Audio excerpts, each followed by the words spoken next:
प्रारब्ध के सभी दर्शकों को अवनीश शर्मा का नमस्कार। आप देख रहे हैं प्रारब्ध।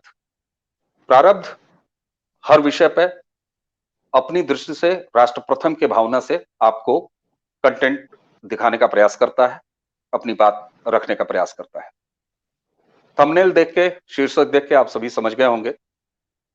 विषय है आज का हमारा नई भाजपा की नई सोशल इंजीनियरिंग। सोशल इंजीनियरिंग भारतीय राजनीति में जब कभी पहली बार चर्चा में आई तो उसको उत्तर प्रदेश की एक राजनीतिक पार्टी बहुजन समाज पार्टी के संदर्भ में देखा जाता है। लेकिन 2014 के बाद भारतीय जनता पार्टी की सोशल इंजीनियरिंग कैसे जमीन पर काम कर रही है, न केवल कॉन्सेप्ट में, इसका उदाहरण हमें 2014 के बाद मिलता है।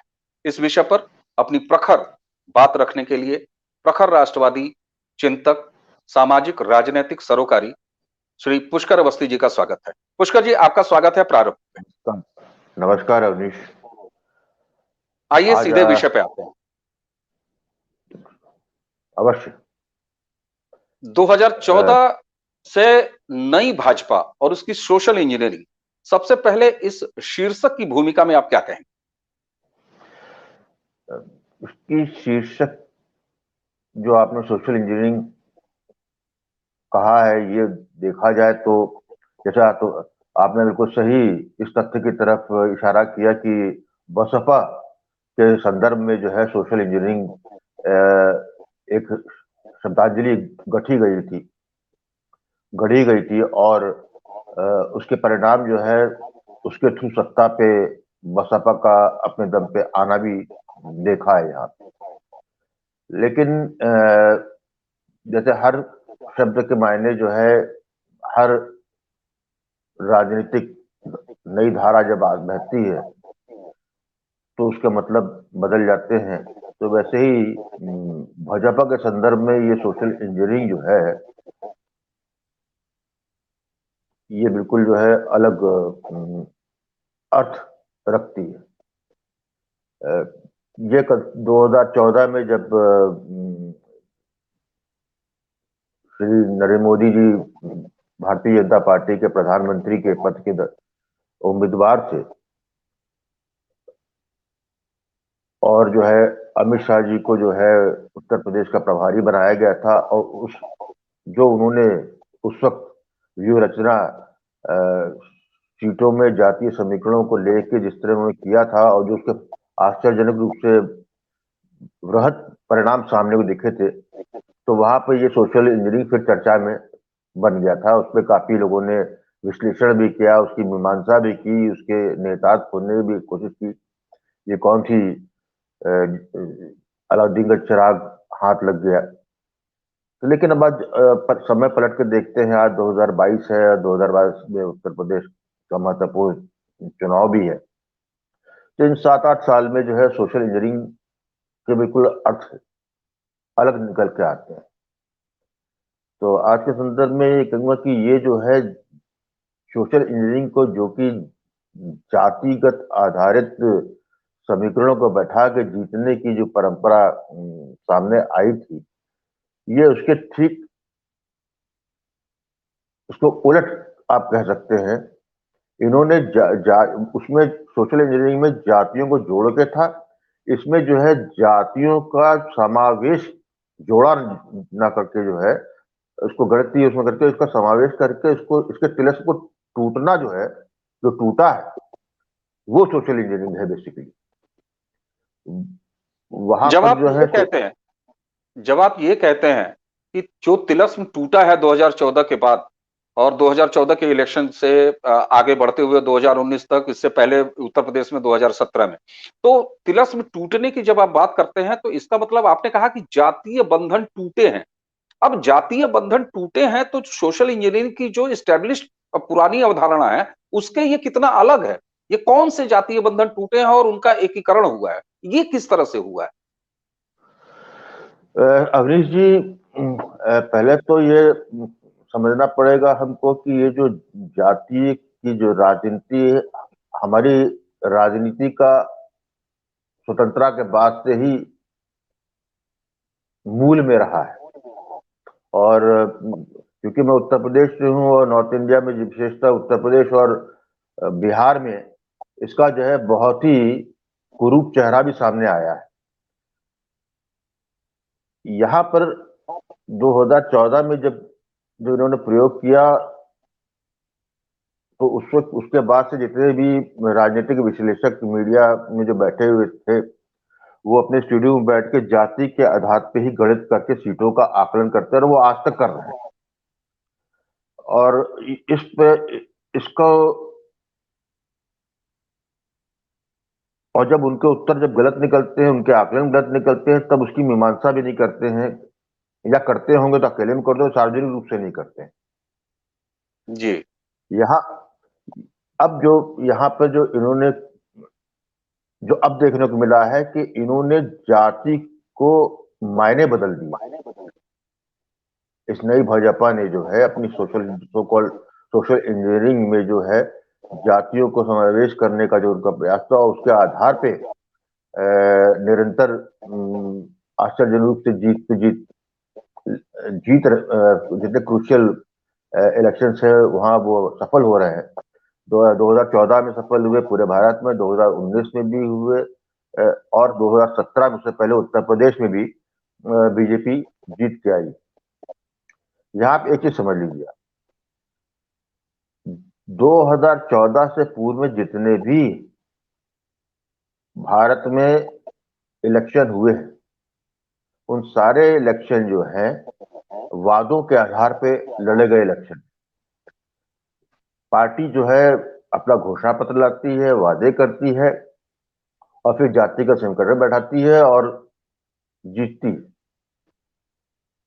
उस वादे में कहीं पे भी जो है वादे को पूरा करने की प्रतिबद्धता कभी सामने नहीं आई, और इसीलिए जो है कभी वो अकाउंटेबल भी नहीं हुई, क्योंकि ये चलता था, चलता रहता था। इसलिए जनता भी वादों को एक लंबे समय तक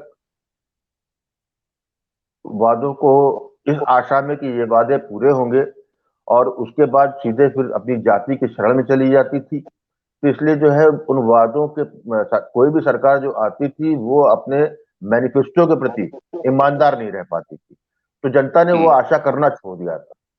2014 में विचित्र बात ये हुई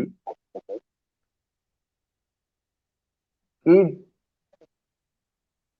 सरकार जो घोषणा करती है उसका लाभार्थी कौन होता है।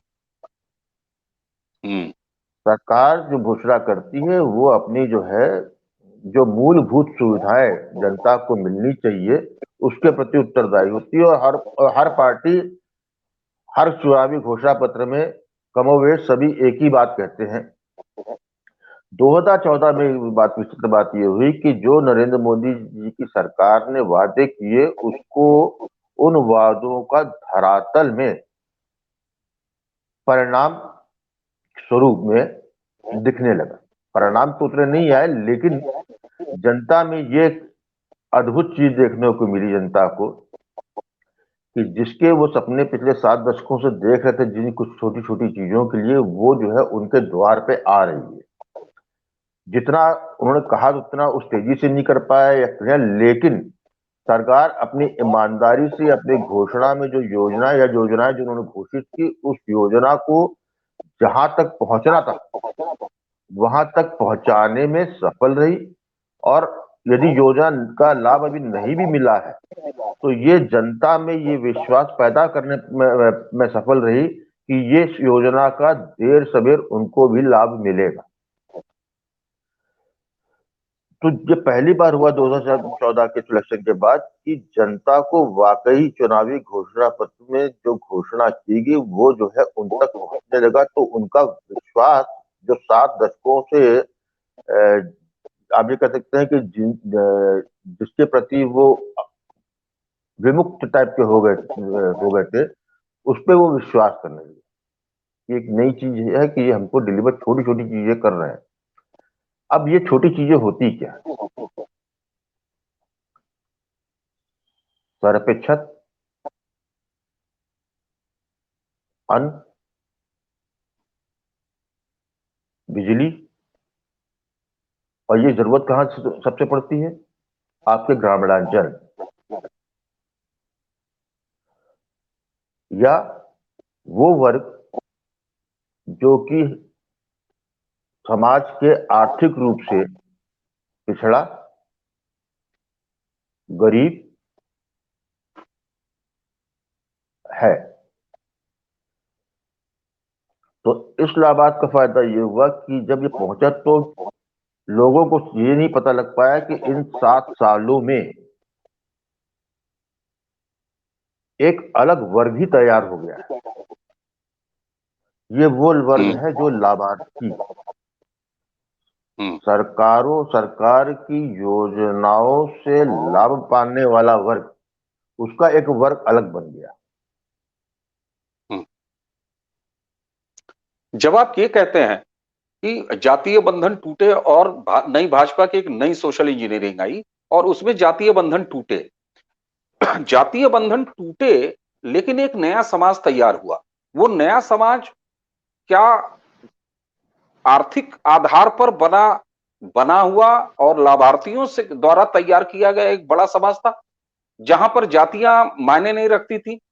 रोटी, कपड़ा, मकान, बिजली, छत, शौचालय, सामाजिक न्याय, ये सारी चीजें ज्यादा महत्वपूर्ण थी और उसने मिलकर एक नया समाज का बनाया, जिसमें सारी जातियां शामिल हैं। और आपकी नई भाजपा की नई सोशल इंजीनियरिंग की ये परिभाषा है, आप ये कहना चाहते हैं संभवतः ना? हाँ, मैं बिल्कुल यही कहना चाहता हूं कि यही सोशल इंजीनियरिंग है कि जहां पर जो है जातियों का समावेश, लाभार्थी का जो छत छत है उसके नीचे, लाभों का छत जिसे कह सकते हैं, ये उसकी छाव में जो है ये हो रहा है। ये भी बना नहीं है, प्रोसेस में है। क्योंकि देखिए ऐसा है बिल्कुल। कि जिस वर्ग को जो मिला है, उसने को जब मिला पहली बार उसको, तो ऐसा नहीं कि तुरंत ही वो उसने अपने जो है जो कई दशकों से उसकी जो मानसिकता उसमें परिवर्तन आ गया। लेकिन हाँ, उसमें ठहराव ये आया है और मुड़ के पीछे देखने का हुआ कि हम जिस आधार पे हम अब तक वोट करते आए हैं, लोगों को जिताते आए हैं, उनसे हमें क्या मिला और हमने अब क्या मिल रहा है। विशेषतः जिसने इस पार्टी को वोट नहीं दिया, हम्म। जो है भाजपा का वोटर नहीं है, हम्म।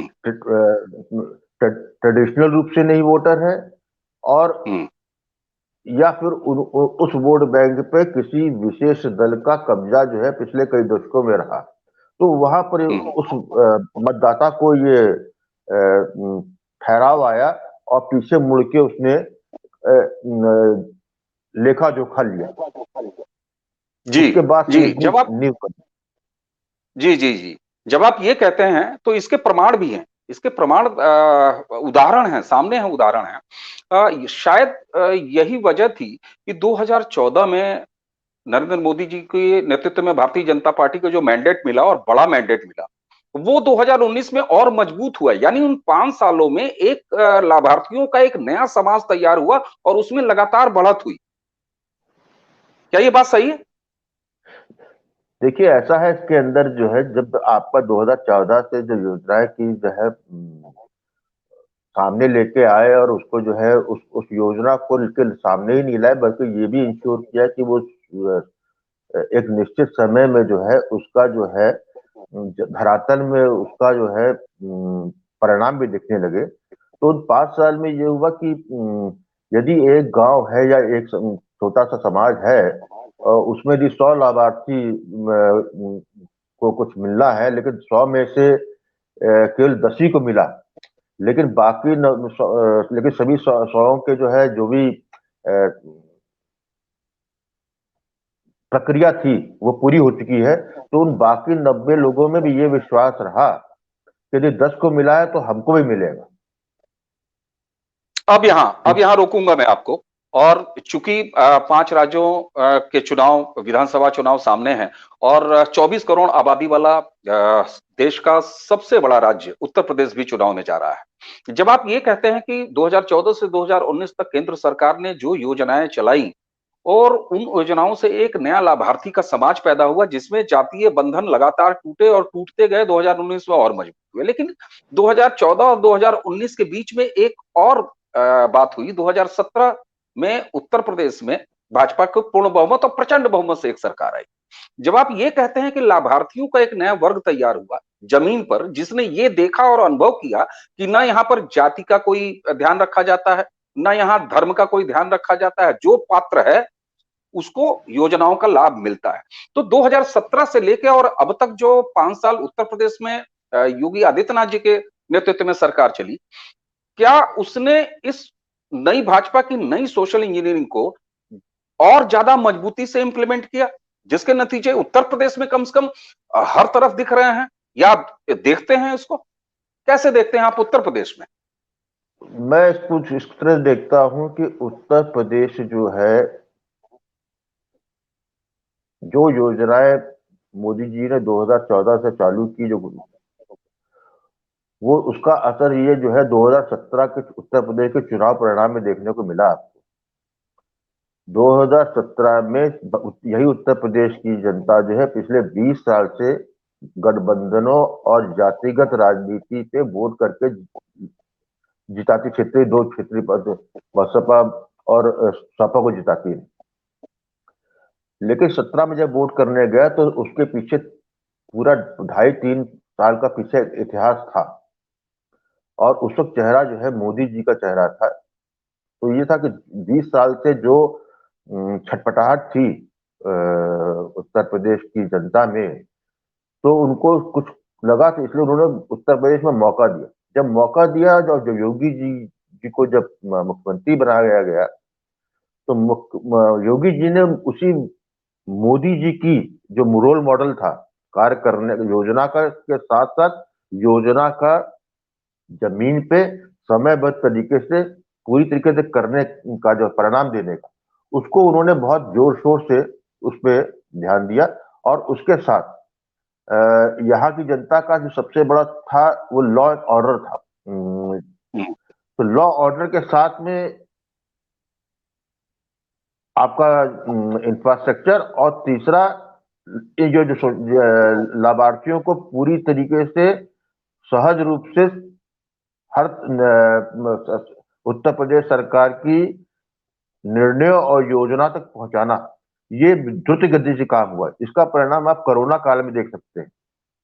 कोरोना काल एक विपदा आई थी उत्तर प्रदेश में, और उसमें हर तरीके से राजनीति भी हर तरीके से हुआ, लेकिन उसके बाद भी इतनी बड़ी जनसंख्या उत्तर प्रदेश के लोगों को जो है महाराष्ट्र से भगाया गया, दिल्ली से भगाया गया, अनशेड्यूल आया, ये वो था जबकि लॉकडाउन पीरियड था। उसके बाद भी उत्तर प्रदेश सरकार ने एक अभिभावक के रूप में हर उस व्यक्ति को, जनता को जो है उसको जो है अपने घर तक पहुंचाया, घर में सहेजा, घर में केयर की, और किसी को भूखे नहीं मरने दिया। जी जी जी, बिल्कुल। जब आप ये कहते हैं कि उत्तर प्रदेश में एक अभिभावक के रूप में 2017 से लेकर अब तक भाजपा की सरकार और यशस्वी मुख्यमंत्री योगी आदित्यनाथ जी ने एक अभिभावक के रूप में अपने 24 करोड़ उत्तर प्रदेश वासियों की देखरेख की, और विश्व की भीषणतम महामारी कोरोना के दौरान तो ये अद्भुत था, जिसको सारे लोग ने महसूस किया। समय अब हमारे डिस्कशन का लगभग अपने अंत की तरफ है, तो मैं आपसे बड़े संक्षेप में इस पूरी चर्चा का समापन करते हुए मैं चाहूंगा कि जो सामाजिक और समाजवादी एक कॉन्सेप्ट था जातीय बंधन को मजबूत करने का, ये नारा था कभी सोशलिस्टों का कि जाति बांधो। उनके जाति बांधो का तात्पर्य ये था कि जो जातियां हैं, अगड़े पिछड़े दलित, इनको बांधो। लेकिन नरेंद्र मोदी जी और नई भाजपा ने एक नए समाज जो कि आर्थिक तौर पर उसका एकीकरण किया, और वो लाभार्थी के रूप में हुआ। तो ये एक पैराडाइम शिफ्ट आप देखते हैं ना, और किस तरीके से आप इस पूरी चर्चा को कंक्लूड करेंगे बेहद संक्षिप्त में, क्योंकि हम चाहते हैं कि हमारे दर्शकों के लिए एक बड़ा कॉम्पैक्ट वीडियो बने। जी। ये जो प्रक्रिया 2014 में स्टार्ट हुई, प्रारंभ हुई है, ये जो आपका ये जो दशक है, ये उन्होंने दो भागों में चिन्हित कर दिया है इस जाति को, एक गरीब और एक अमीर। और यही जो है इन्होंने सारी गरीब में जाति में वो है जिसको जो है अब 7 दशकों से कोई भी सरकार उसको मूलभूत उसकी सुविधा को देने में सफल नहीं, उसको देना। तो उन्होंने जब सबको दिया, सबको मिला और एहसास भी कराया, क्योंकि सबसे बड़ी बात है अवनीश जी, इस पूरी प्रक्रिया में 2014 से पहले मतदाता को जो है कभी भी जो है उसको आप ये कह सकते हैं उस मतदाता को आपने शिक्षित नहीं किया। शिक्षित आपकी विद्यालय वाली शिक्षा नहीं, उसको ये शिक्षित करना कि लोकतांत्रिक शिक्षा नहीं हाँ, दिया। लोकतांत्रिक शिक्षा कि उसको जो है क्या उसके अधिकार है, क्या उसको मिलना चाहिए और कौन दे रहा है या किसने नहीं दिया, ये चीज खूब बढ़िया तरीके से बता दी गई है।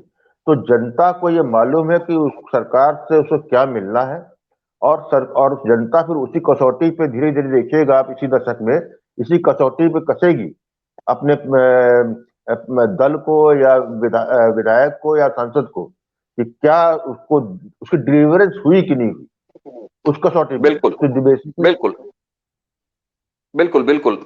नई भाजपा की नई सोशल इंजीनियरिंग ने समाज को, नागरिकों को ये इस बात के लिए शिक्षित किया कि हमारा अधिकार क्या है, और अधिकार लेना सिखाया, अधिकार देने का काम शुरू किया। और इसके साथ ये कि बिना किसी जाति को देखे हुए, बिना किसी समुदाय को देखे हुए, बिना किसी क्षेत्र विशेष को देखे हुए, बिना किसी धर्म को देखे हुए ये काम जमीन पे आए, और जिसका नतीजा है कि नई भाजपा की नई सोशल इंजीनियरिंग आज जमीन पर पूरी सफलता के साथ दिखाई दे रही है। बहुत बहुत धन्यवाद पुष्कर जी आपको। इस पर एक बहुत ज्ञानवर्धक चर्चा रही, और प्रारब्ध के दर्शकों को निश्चित रूप से एक एक नए प्रोस्पेक्टिव से जातीयता और सोशल इंजीनियरिंग को देखने का अवसर मिलेगा। आपका एक बार फिर धन्यवाद। और अंत में मैं अपने दर्शकों से और जो लोग भी वीडियो देख रहे हैं उनसे यह अनुरोध करूंगा कि आप इस YouTube चैनल को, प्रारब्ध के YouTube चैनल को सब्सक्राइब कीजिए, वीडियो लाइक कीजिए, और यदि हमारा कंटेंट आपको पसंद आता है तो इसे आगे शेयर भी। बहुत बहुत धन्यवाद पुष्कर जी। अवनीश, यहाँ जाते जाते जो है मैं एक बात कहना चाहूंगा, और वो ये है कि इस पूरे प्रक्रिया में जो सबसे महत्वपूर्ण हुआ है वो है कि जनता को के अधिकार क्या है, ये तो जनता को बताया ही गया है। जनता की रिस्पॉन्सिबिलिटी क्या है, इसका भी समावेश हो रहा है। जी जी बिल्कुल बिल्कुल बिल्कुल। ये ये एक प्रमुख बिंदु था, ये एक प्रमुख बिंदु था जिसको जोड़ने के लिए आपका बहुत बहुत धन्यवाद। और इस पर एक विशेष चर्चा अलग से हम करेंगे, क्योंकि ये अपने आप में बेहद महत्वपूर्ण है। जनता की जिम्मेदारी, लोकतंत्र में जनता की जिम्मेदारी, सरकार हर बात के लिए जिम्मेदार होती है। यह महत्वपूर्ण पॉइंट याद कराने के लिए, इसको ऐड करने के लिए आपका बहुत बहुत धन्यवाद। और अगली बार हम निश्चित रूप से आपके साथ बैठ के इस दूसरे टॉपिक पर विस्तार से चर्चा करेंगे। अवश्य अवश्य धन्यवाद। अवश्य। धन्यवाद भैया।